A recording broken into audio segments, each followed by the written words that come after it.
Hello' ছাত্ৰ ছাত্ৰীসকল, আজি মই তোমালোকৰ অংকুৰণ পাঠ্যপুথিৰ পাঠ নং 4 লঘুণ এই পদ্যটোৰ যিখিনি পাঠভিত্তিক প্ৰশ্ন উত্তৰ আছে গোটেইখিনি এই ভিডিঅ'টোত আলোচনা কৰিম। তোমালোকে আৰম্ভণিৰ পৰা শেষলৈকে ভিডিঅ'টো চাবা। যদি তোমালোকে ভিডিঅ'টো ভাল পোৱা তেন্তে ভিডিঅ'টো লাইক কৰিবা আৰু যদি মোৰ ইউটিউব চেনেলটো এতিয়ালৈকে ছাবস্ক্ৰাইব কৰা নাই তেন্তে ছাবস্ক্ৰাইব কৰি দিবা। ঠিক আছে, ভিডিঅ'টো আৰম্ভ কৰোঁ। আমাক প্ৰথম প্ৰশ্নটো কি দিছে চোৱা ছাত্ৰ ছাত্ৰীসকল, পাঠভিত্তিক ক্ৰিয়া পদ্যটি শুদ্ধ আৰু স্পষ্টকৈ আবৃত্তি কৰা। ঠিক আছে, এই পদ্যটি কিদৰে আবৃত্তি কৰিব লাগে তাৰ ওপৰত মই আগতে এটা ভিডিঅ' প্ৰস্তুত কৰিছোঁ। তোমালোকে যদি সেই ভিডিঅ'টো চোৱা নাই চাই ল'বা। ঠিক আছে, মই ডেছক্ৰিপশ্যনত ভিডিঅ'টো লিংক দি দিম বা তোমালোকে প্লে লিষ্টত গৈও তোমালোকে সেই ভিডিঅ'টো চাব পাৰিবা। ঠিক আছে, এই প্ৰশ্নটো তোমালোকে তাৰ পৰা কৰি ল'বা। ঠিক আছে, তোমালোকে ঘৰত পদ্যটো শুদ্ধ আৰু স্পষ্টকৈ আবৃত্তি কৰিবা। ঠিক আছে, এতিয়া পিছৰ প্ৰশ্নসমূহত কি কৈছে চোৱা, উত্তৰ দিয়া। ইয়াত কিছুমান প্ৰশ্ন দিছে, এই প্ৰশ্নসমূহৰ আমাক উত্তৰ দিবলৈ কৈছে। ঠিক আছে, তো ক নম্বৰ প্ৰশ্নটো কি কৈছে চোৱা, লঘুণ পদ্যটো ৰচনা কৰা কবিজনৰ নাম কি? ঠিক আছে, প্ৰশ্নটো বুজি পালা। তো এই প্ৰশ্নটোৰ উত্তৰ তোমালোকে লিখিব লাগিব।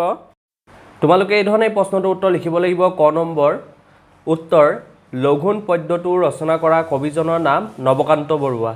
ঠিক আছে, বুজি পালা। তোমালোকে এই ধৰণে প্ৰশ্নটোৰ উত্তৰ লিখিবা। এতিয়া খ নম্বৰ প্ৰশ্নটোত কি কৈছে চোৱা, লঘুণ শব্দৰ অৰ্থ কি? ঠিক আছে, তো এই প্ৰশ্নটোৰ উত্তৰ তোমালোকে এই ধৰণে লিখিবা। খ নম্বৰ উত্তৰ, লঘুণ শব্দৰ অৰ্থ হ'ল আহাৰ গ্ৰহণ নকৰাকৈ থকা। বুজি পালা। তোমালোকে এই ধৰণে এই ক আৰু খ প্ৰশ্ন দুটাৰ উত্তৰ লিখিব লাগিব। এতিয়া পিছৰ প্ৰশ্নসমূহত কি কৈছে চাওঁ আমি। এতিয়া গ নম্বৰ প্ৰশ্নটোত কি কৈছে চোৱা, পালোৱান বুলিলে কেনেকুৱা মানুহ এজনৰ ছবি তোমাৰ মনলৈ আহে? প্ৰশ্নটো বুজি পালা। পালোৱান বুলিলে কেনেকুৱা মানুহ এজনৰ ছবি তোমাৰ মনলৈ আহে? ঠিক আছে, তো এই প্ৰশ্নটোৰ উত্তৰ তোমালোকে এই ধৰণে লিখিব পাৰা। তোমালোকে এই ধৰণে প্ৰশ্নটোৰ উত্তৰ লিখিব পাৰা। পালোৱান বুলিলে এজন ওখ পাখ, শাৰীৰিক শক্তি সম্পন্ন, শকত আৱত, হৃষ্টপুষ্ট শক্তিশালী মানুহ এজনৰ ছবি মনলৈ আহে। বুজি পাইছা? তোমালোকে এই ধৰণে প্ৰশ্নটোৰ উত্তৰ লিখিব পাৰিবা। এতিয়া পিছৰ প্ৰশ্নসমূহত কি কৈছে চাওঁ আমি।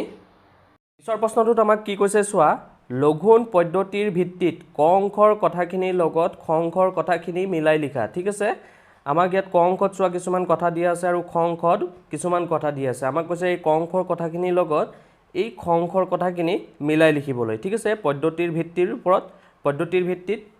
ঠিক আছে, তো প্ৰথমটো এটা আমাক কৰিয়ে দিছে, আছে যদি আধা হেৰ ইয়াৰ লগত চিৰা দিবা ভাল চাই, এইটো মিলাই দিছে আমাক। বাকীকেইটা আমাক মিলাবলৈ কৈছিলে, তো এই প্ৰশ্নটোৰ উত্তৰ মই কৰি দিছোঁ। তোমালোকে এই ধৰণে প্ৰশ্নটোৰ উত্তৰ কৰিব লাগিব। 2 নম্বৰ উত্তৰটো তোমালোকে দৈ মোক নেলাগেই ইয়াৰ লগত তোমালোকে খ অংশত থকা গাখীৰৰ ঘৰ পালে এইটো মিলাব লাগিব। বুজি পাইছা? 3 নম্বৰ নাই যদি মালভোগ ইয়াৰ লগত তোমালোকে জাহাজী কলকে আন খ অংশত থকা এইটো মিলাব লাগিব। 4 নম্বৰ পাপৰ আছিল বোলে ইয়াৰ লগত তোমালোকে খ অংশত থকা আঙঠাত হেকচোন এইটো মিলাব লাগিব। 5 নম্বৰ ৰৌ মাছ ভজা আছে ইয়াৰ লগত তোমালোকে খ অংশত থকা তাৰো দুচকল দে এইটো মিলাব লাগিব। বুজি পাইছা? তোমালোকে এই ধৰণে প্ৰশ্নটোৰ উত্তৰ কৰিব লাগিব। এতিয়া পিছৰ প্ৰশ্নসমূহত কি কৈছে চাওঁ তেন্তে আমি। এতিয়া পিছৰ প্ৰশ্নটোত কি কৈছে চোৱা, লঘুণ শব্দটোৰ অৰ্থ লঘুণ পদ্যটোৰ কথাখিনিৰ লগত মিলিছেনে? যদি মিলা নাই কিয় মিলা নাই লিখা। ঠিক আছে, প্ৰশ্নটো বুজি পালা। তো এই প্ৰশ্নটোৰ উত্তৰ তোমালোকে এই ধৰণে লিখিব লাগিব। ছাত্ৰ ছাত্ৰীসকল, তোমালোকে উত্তৰটো এই ধৰণে লিখিব লাগিব। উত্তৰ, লঘুণ শব্দটোৰ অৰ্থ লঘুণ পদ্যটোৰ কথাখিনিৰ লগত মিলা নাই। লঘুণ শব্দটোৰ অৰ্থ হৈছে একো নোখোৱাকৈ থকা বা অনাহাৰে থকা। কিন্তু পদ্যটোত ব্যক্তিজনে লঘুণ থকাৰ নামত বহুকেইবিধ বস্তু, চিৰা, গাখীৰৰ সৰ, খেজুৰীৰ গুড়, জাহাজী কল, আলু ভাজি, পাপৰ, আচাৰ, ৰৌ মাছ ভজা আদি খাইছে। সেইবাবে লঘুণ শব্দটোৰ অৰ্থ লঘুণ পদ্যটোৰ কথাখিনিৰ লগত মিলা নাই। বুজি পাইছা? তোমালোকে এই ধৰণে প্ৰশ্নটোৰ উত্তৰ লিখিব লাগিব। এতিয়া পিছৰ প্ৰশ্নটোত কি কৈছে চোৱা ছাত্ৰ ছাত্ৰীসকল, তলত উল্লেখ কৰা বস্তু কেইবিধৰ বিষয়ে দলত আলোচনা কৰি চমু টোকা লিখা। ঠিক আছে, প্ৰশ্নটো বুজি পালা। ইয়াত আমাক কিছুমান বস্তু দিছে, এই বস্তুসমূহৰ বিষয়ে আমাক চমু টোকা লিখিবলৈ কৈছে। ঠিক আছে, দলত আলোচনা কৰি। যিহেতু বৰ্তমান দলত আলোচনা সম্ভৱ নহয়, তোমালোকে নিজেই ঘৰত এই বস্তুকেইটাৰ বিষয়ে চমু টোকা লিখিবলৈ চেষ্টা কৰিবা। মই তোমালোকৰ সুবিধাৰ্থে প্ৰত্যেকৰ বিষয়ে অলপ অলপ লিখি দিছোঁ। তোমালোকে এই ধৰণে চমু টোকাকেইটা লিখিব লাগিব। ঠিক আছে, তো প্ৰথমটো কি আছে চোৱা, মালভোগ কল, ইয়াৰ বিষয়ে তোমালোকে লিখিব লাগিব। ছাত্ৰ ছাত্ৰীসকল, তোমালোকে এই ধৰণে লিখিবলৈ চেষ্টা কৰিবা। মালভোগ কল এবিধ উৎকৃষ্ট সোৱাদযুক্ত আৰু পুষ্টিকৰ ফল। গাখীৰৰ সতে মালভোগ কল নিয়মিত খালে শৰীৰৰ ওজন বৃদ্ধি পায়। মালভোগ কলৰ খেতি কৰি অৰ্থনৈতিকভাৱে স্বাৱলম্বী হ'ব পাৰি। বুজি পাইছা? তোমালোকে এই ধৰণে লিখিবলৈ চেষ্টা কৰিবা। এতিয়া পিছৰ চমু টোকাটো তোমালোকে কি ধৰণে লিখিবা চোৱা। এতিয়া আছে তোমালোকৰ গাখীৰৰ সৰ ঠিক আছে তোমালোকে এইটো কি ধৰণে লিখিবা গাখীৰৰ সৰ গাখীৰ গৰম কৰাৰ সময়ত গাখীৰৰ ওপৰত এখন চামনি উঠে ইয়াকে গাখীৰৰ সৰ বোলা হয় গাখীৰৰ সৰৰ পৰাই মানুহে কি প্ৰস্তুত কৰে বুজি পাইছা তোমালোকে এই ধৰণে এই সমটোকাটো লিখিব পাৰিবা এতিয়া গ নম্বৰটো আছে আচাৰ এইটো তোমালোকে এই ধৰণে লিখিব লাগিব আম জলফাই বগৰী আৰু অন্যান্য টেঙা ফলত নিমখ দি ৰ'দত শুকাই লৈ তেল গৰম কৰি তাত নানাবিধ মছলা দি আচাৰ তৈয়াৰ কৰা হয় ভাত বা ৰুটিৰ লগত মানুহে আচাৰ খালে শৰীৰৰ পাচন প্ৰক্ৰিয়া সুচাৰু ৰূপত সম্পন্ন হয় বুজি পাইছা তোমালোকে এই ধৰণে সমটোকাকেইটা লিখিব পাৰিবা এতিয়া আৰু এটা আছিলে পাপৰ সেইটো তোমালোকে কি ধৰণে লিখিবা চোৱা তোমালোকে এই সমটোকাটো এই ধৰণে লিখিব পাৰিবা পাপৰ হৈছে এনে এবিধ খাদ্য য'ত পুষ্টি আৰু তৃপ্তি দুইটাই থাকে পাপৰ মানুহে জুইত সেকি বা তেলত ভাজি খায় পাপৰ মানুহে চাহৰ লগত বা ভাতৰ লগতো খায় বুজি পাইছা তোমালোকে এই ধৰণে এই সমটোকাটো লিখিব পাৰিবা বা তোমালোকে যদি অন্য কিবা লিখিবলৈ ভাবিছা সেইটো লিখিলেও হ'ব বুজি পাইছা এই সমটোকাকেইটা দলত আলোচনা কৰিহে আমাক লিখিবলৈ কৈছিলে মই তোমালোকৰ সুবিধাৰ্থে কিছু লিখি দিছোঁ ইয়াত ঠিক আছে এতিয়া আমি পিছৰ প্ৰশ্নসমূহত কি কৈছে চাওঁ তেন্তে ছাত্ৰ ছাত্ৰীসকল তোমালোকে এতিয়া পৃষ্ঠা নম্বৰ 34 উলিয়াই লোৱা এই পৃষ্ঠাটোত এটা প্ৰশ্ন আছে চোৱা ভাষা অধ্যয়ন ব্যৱহাৰিক ব্যাকৰণ ঠিক আছে এই প্ৰশ্নটোত কি কৈছে চোৱা উদাহৰণত দেখুওৱাৰ দৰে তলত ক্ৰিয়াবোৰৰ নয়ৰ্থক ৰূপ লিখা বুজি পাইছা এই ক্ৰিয়াবোৰৰ আমাক কি কৈছে নয়ৰ্থক ৰূপ লিখিবলৈ কৈছে এটা আমাক কৰি দেখাইছে এই উদাহৰণটো চোৱা ন যোগ চাই এই ক্ৰিয়াটোৰ নয়ৰ্থক ৰূপ কি ধৰণে লিখিছে চোৱা নাচাই বা নেচাই ঠিক আছে তো আমি বাকীকেইটা কৰিব লাগিব তো এইটো কি ধৰণে কৰিবা চোৱা এই ক্ৰিয়াটো হৈছে পালে ঠিক আছে তো তোমালোকে ইয়াত লিখিব লাগিব নাপালে বা নেপালে ঠিক আছে এই ধৰণে তোমালোকে কৰিব লাগিব তাৰপিছত আছে কাটে তো এইটো তোমালোকে ইয়াত লিখিব লাগিব নাকাটে বা নেকাটে ঠিক আছে তাৰপিছত খালে এইটো তোমালোকে লিখিব লাগিব নাখালে বা নেখালে ঠিক আছে এই ধৰণে তোমালোকে এই ক্ৰিয়াবোৰৰ নয়ৰ্থক ৰূপ লিখিব লাগিব বুজি পাইছা এতিয়া পিছৰ প্ৰশ্নমত কি কৈছে চাওঁ আমি এতিয়া ছাত্ৰ ছাত্ৰীসকল তোমালোকৰ এই পৃষ্ঠাটোত আৰু এটা প্ৰশ্ন দিছে চোৱা তলত দিয়া স্বৰবৰ্ণৰে আৰম্ভ হোৱা ক্ৰিয়াবোৰৰ নয়ৰ্থক ৰূপ লিখোৱা আহা তোমালোকে এই স্বৰবৰ্ণৰে আৰম্ভ হোৱা ক্ৰিয়াবোৰ দেখিছা এই ক্ৰিয়াবোৰৰ আমাক কি কৈছে নয়ৰ্থক ৰূপ লিখিবলৈ কৈছে ঠিক আছে তো প্ৰথমটো কি ধৰণে কৰিবা চোৱা ন যোগ এৰে ঠিক আছে তো ইয়াৰ নয়ৰ্থক ৰূপটো তোমালোকে লিখিব লাগিব নেৰে ঠিক আছে ইয়াত তোমালোকে নেৰে লিখিবা ঠিক আছে ন যোগ অহা তো ইয়াত তোমালোকে লিখিব লাগিব নহা ঠিক আছে ন যোগ উঠে ঠিক আছে ইয়াত তোমালোকে লিখিব লাগিব নুঠে ঠিক আছে তাৰপিছত ন যোগ আছিল এই ক্ৰিয়াটো তোমালোকে নয়ৰ্থক ৰূপ ইয়াত লিখিব লাগিব নাছিল ঠিক আছে ন যোগ আহিবা ইয়াত তোমালোকে লিখিব লাগিব নাহিবা ঠিক আছে নাহিবা তাৰপিছত ন যোগ ওলাই ইয়াত তোমালোকে লিখিব লাগিব নোলাই বুজি পাইছা এই ধৰণে তোমালোকে এই স্বৰবৰ্ণৰে আৰম্ভ হোৱা ক্ৰিয়াবোৰৰ নয়ৰ্থক ৰূপ লিখিব লাগিব ঠিক আছে এতিয়া পিছৰ প্ৰশ্নটোত কি কৈছে চাওঁ তেন্তে আমি পিছৰ প্ৰশ্নটোত কি কৈছে চোৱা ছাত্ৰ ছাত্ৰীসকল এটা শব্দত প্ৰকাশ কৰা ঠিক আছে তো প্ৰথমটো কি দিছে চোৱা ক নম্বৰ ভোকত আতুৰ হোৱা লোক ঠিক আছে তো তোমালোকে উত্তৰটো ইয়াত লিখিব লাগিব ভোকাতুৰ ঠিক আছে ভোকত আতুৰ হোৱা লোক ভোকাতুৰ ঠিক আছে এতিয়া খ নম্বৰটো চোৱা নিয়মমতে খৰচ কৰা লোক ঠিক আছে তো ইয়াত তোমালোকে উত্তৰটো লিখিব লাগিব মিতব্যয়ী ঠিক আছে নিয়মমতে খৰচ কৰা লোক মিতব্যয়ী ঠিক আছে গ নম্বৰটো বেছিকৈ ভাত খোৱা মানুহ ইয়াত তোমালোকে লিখিব লাগিব ভতুৱা ঠিক আছে বেছিকৈ ভাত খোৱা মানুহ ভতুৱা ঘ নম্বৰটো ৰন্ধা বঢ়া কৰা তিৰোতা ঠিক আছে তো ইয়াত তোমালোকে লিখিব লাগিব ৰান্ধনি ঠিক আছে ৰন্ধা বঢ়া কৰা তিৰোতা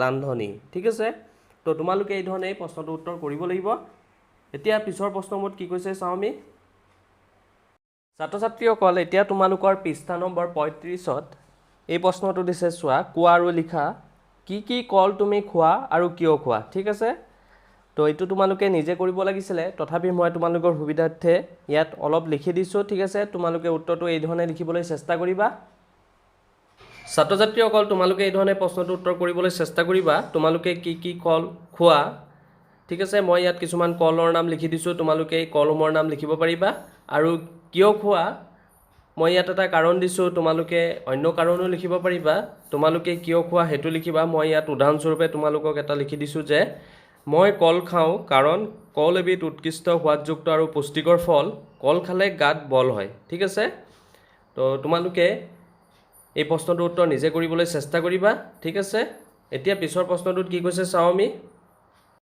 ছাত্ৰ ছাত্ৰীসকল এতিয়া তোমালোকৰ আৰু এটা প্ৰশ্ন দিছে চোৱা কলগছ আমাৰ কি কামত লাগে ঠিক আছে প্ৰশ্নটো বুজি পালা তো তোমালোকে ইয়াত লিখিব পাৰা যে 1 নম্বৰ কলগছৰ শিপা গাগছ আৰু বাকলিৰ পৰা খাৰ তৈয়াৰ কৰা হয় ঠিক আছে তোমালোকে ইয়াত 1 নম্বৰত হেতু লিখিব পাৰা তাৰপিছত 2 নম্বৰত তোমালোকে লিখিব পাৰা কলগছৰ আহৰ পৰা কাগজ তৈয়াৰ কৰা হয় ঠিক আছে তোমালোকে এই ধৰণে এটো লিখিব পাৰা আৰু 3 নম্বৰত লিখিব পাৰা কলগছৰ হুকুৱা ছাল বা বাকলিৰে ৰছী বেগ আদি তৈয়াৰ কৰা হয় ঠিক আছে তোমালোকে এই ধৰণে কলগছ আমাৰ কি কামত লাগে লিখিব পাৰিবা ঠিক আছে তোমালোকে অন্য লিখিব বিচাৰিলেও হ'ব ঠিক আছে এতিয়া পিছৰ প্ৰশ্নটোত কি কৈছে চোৱা তোমাৰ কি ফল খাই ভাল লাগে ঠিক আছে তো তোমাৰ কি ফল খাই ভাল লাগে ইয়াত তোমালোকে উত্তৰটো লিখিব লাগে তো ইয়াত তোমালোকে কি লিখিব পাৰা আম লিখিব পাৰা কঁঠাল লিখিব পাৰা নাচপতি লিখিব পাৰা জামু লিখিব পাৰা লেটিকু লিখিব পাৰা পনিয়ল লিচু আপেল কল কমলা আঙুৰ এইবিলাক লিখিব পাৰা ইয়াত ঠিক আছে তোমালোকে উত্তৰটো কৰিবা এই ধৰণে ঠিক আছে এতিয়া পিছৰ প্ৰশ্নমত কি কৈছে চাও আমি পিছৰ প্ৰশ্নটোত কি কৈছে চোৱা ছাত্ৰ ছাত্ৰীসকল তলৰ শব্দবোৰেৰে অৰ্থৰ পাৰ্থক্য প্ৰকাশ পোৱাকৈ বাক্য ৰচনা কৰা ঠিক আছে আমাক ইয়াত কিছুমান বাক্য ৰচনা কৰিবলৈ দিছে দুটা আমাক কৰিও দিছে ঠিক আছে আমাক কি কৈছে এই শব্দসমূহৰ অৰ্থৰ পাৰ্থক্য প্ৰকাশ পোৱাকৈ বাক্য ৰচনা কৰিবলৈ কৈছে ঠিক আছে তো দুটা আমাক কৰি দিছে চোৱা উদাহৰণ হৰ ঠিক আছে এই হৰ শব্দটোৱে কি বুজায় ওপৰৰ পৰা বস্তু পৰাটোক বুজায় যেনেকৈ গছৰ পকা ফলবোৰ হৰি তলত পৰিছে বুজি পাইছা আৰু এই হৰ শব্দটোৱে গাখীৰৰ ওপৰত পৰা সামনিক বুজায় যেনেকৈ বাক্যটো চোৱা পগুৱা গাখীৰৰ ওপৰত দাঁতকৈ হৰ পৰিছে বুজি পাইছা তো এই ধৰণে আমি অৰ্থৰ পাৰ্থক্য প্ৰকাশ পোৱাকৈ কি কৰিব লাগিব বাক্য ৰচনা কৰিব লাগিব তো পিছৰ গেটা এতিয়া আমি কৰো এতিয়া এইকেটা আমি নিজে কৰিব লাগে ঠিক আছে তো ইয়াত চোৱা আমাক কি দিছে কল ঠিক আছে এই কল শব্দটোৱে ফলক বুজায় ঠিক আছে আমি ফল খাও যে কল সেই ফলক বুজাইছে ঠিক আছে তো তোমালোকে বাক্যটো ইয়াত লিখিবা কল এবিধ পুষ্টিকৰ ফল ঠিক আছে তোমালোকে ইয়াত লিখিব লাগিব কল এবিধ পুষ্টিকৰ ফল ঠিক আছে বুজি পালা আৰু এই কল শব্দটোৱে যন্ত্ৰক বুজায় ঠিক আছে তো গতিকে তোমালোকে ইয়াত বাক্যটো লিখিবা জাগিৰোডত কাগজ কল আছে ঠিক আছে তোমালোকে ইয়াত লিখিবা জাগিৰোডত কাগজ কল আছে বুজি পালা এতিয়া এই শব্দটো চোৱা চিৰা ঠিক আছে এই চিৰা শব্দটোৱে কি বুজায় আমি যে জলপানত খাও চিৰা খোৱা বস্তুটোক বুজায় ঠিক আছে আমি খোৱা চিৰা সেই অৰ্থটো প্ৰকাশ কৰে ঠিক আছে তো তোমালোকে বাক্যটো ইয়াত লিখিব লাগিব তোমালোকে লিখিবা যে মই চিৰা দৈৰে জলপান খালো ঠিক আছে এই ধৰণে তোমালোকে বাক্যটো লিখিব পাৰা আৰু এই চিৰা শব্দটোৱে কি বুজায় চোৱা ইয়াত দিছে সেই মাজাতীয় উদ্ভিদৰ বীজযুক্ত দীঘলীয়া যে এই বস্তুটোক বুজায় তো তোমালোকে ইয়াত বাক্যটো লিখিব পাৰা যে গছজোপাত কেইবা চিৰা উৰহি লাগি আছে ঠিক আছে তোমালোকে এই ধৰণে বাক্যটো লিখিব পাৰা ইয়াত তাৰ পিছত দৈ মানে বুজি পাইছা গাখীৰৰ পৰা যে প্ৰস্তুত কৰা হয় দৈ সেই বস্তুটোক বুজায় দৈ ঠিক আছে তো তোমালোকে ইয়াত বাক্যটো লিখিব লাগিব গাখীৰৰ পৰা দৈ প্ৰস্তুত কৰা হয় ঠিক আছে তাৰ পিছত এই দৈ শব্দটোৱে কি বুজায় বাহৰ চেপেটা আৰু মিহি কাঠিক বুজায় ঠিক আছে তো তোমালোকে ইয়াত বাক্যটো লিখিব লাগিব ডলাখন দৈৰে সুন্দৰকৈ গাঠিছে বুজি পাইছা এই ধৰণে তোমালোকে বাক্যটো লিখিবা ডলাখন দৈৰে সুন্দৰকৈ গাঠিছে বুজি পাইছা তাৰ পিছত আলু এবিধ পাচলি ঠিক আছে আলু আমি খাও যে পাচলিত সেই আলুটোক বুজাইছে ঠিক আছে তো ইয়াত তোমালোকে বাক্যটো লিখিব লাগিব আলু এবিধ মাটিৰ তলত হোৱা পাচলি বুজি পাইছা এই ধৰণে তোমালোকে লিখিব লাগিব আলু এবিধ মাটিৰ তলত হোৱা পাচলি আৰু এই আলু শব্দটোৱে দাঁতৰ গুৰিক বুজাইছে ঠিক আছে তো তোমালোকে ইয়াত বাক্যটো লিখিব লাগিব দাঁতৰ আলুৰ যত্ন ল'ব লাগে বুজি পাইছা এই ধৰণে তোমালোকে লিখিব লাগিব দাঁতৰ আলুৰ যত্ন ল'ব লাগে তাৰ পিছত এই কোন শব্দটোৱে কি বুজায় চুকক বুজায় ঠিক আছে তো ইয়াত তোমালোকে বাক্যটো লিখিবা ত্ৰিভুজৰ কোণ তিনিটা ঠিক আছে ত্ৰিভুজৰ কোণ তিনিটা আৰু এই কোণ শব্দটোৱে প্ৰশ্নবোধক শব্দক বুজায় যেনেকৈ তোমালোকে বাক্যটো লিখিবা ইয়াত বেলি কোন দিশে মাৰ যায় ঠিক আছে বেলি কোন দিশে মাৰ যায় তো এই ধৰণে তোমালোকে এই বাক্য ৰচনা কেইটা গঠন কৰিব লাগিব ঠিক আছে তোমালোকে এই ধৰণে উত্তৰটো কৰিবা ঠিক আছে ছাত্ৰ ছাত্ৰীসকল আজিৰ এই ভিডিঅ'টোত আমি ইমানখিনি আলোচনা কৰিম আজিৰ এই ভিডিঅ'টোত আমি এই পাঠটোত এই পদ্যটোত যিমানখিনি পাঠভিত্তিক প্ৰশ্ন উত্তৰ আছিলে গোটেইখিনি আলোচনা কৰিলো আশা ৰাখিছোঁ তোমালোকে ভিডিঅ'টো ভাল পাইছা যদি তোমালোকে ভিডিঅ'টো ভাল পাইছা তেন্তে ভিডিঅ'টো লাইক কৰিবা আৰু যদি মোৰ ইউটিউব চেনেলটো এতিয়ালৈকে ছাবস্ক্ৰাইব কৰা নাই ছাবস্ক্ৰাইব কৰি দিবা ঠিক আছে আজিলৈ তেন্তে তোমালোকৰ পৰা বিদায় লওঁ ধন্যবাদ থেংক ইউ